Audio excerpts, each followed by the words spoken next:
Here's a basic schematic membrane. We can see the intracellular part of the neuron here, and the extracellular part of the neuron here.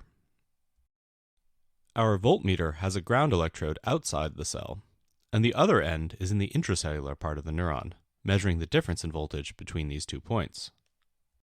Suppose that we put an excess of negative ions on the inside of the cell, such that there's a potential difference of 60 millivolts across the membrane. Because we're referencing our measurement to the point outside the cell, we would say that there's a membrane potential of negative 60 millivolts. At rest, most cells in the human body actually have a negative membrane potential like this, ranging from negative 5 to negative 100 millivolts.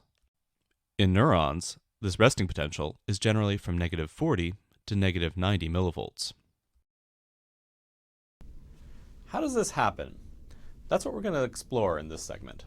Our aim is to leave you with an intuition for how concentration gradients and electrostatic forces can drive ion flows across the membrane. Each side of the membrane is basically electroneutral. This means that on each side, there's basically no net charge. This is because in the bulk solution, for every positive charge, there's a negative charge to balance it out. For clarity, from this point forward, we're not going to show this ambient soup of positive and negative charges, but it'll always be there. However, the membrane potential comes from a tiny imbalance that accumulates very close to the membrane. This charge imbalance generates an electric field across the membrane, which results in an electrical potential. If you've taken physics or electronics courses in the past, you may recognize that this arrangement is basically a capacitor. If you haven't heard this term before, don't worry. We'll be explaining capacitors in greater depth in a little while.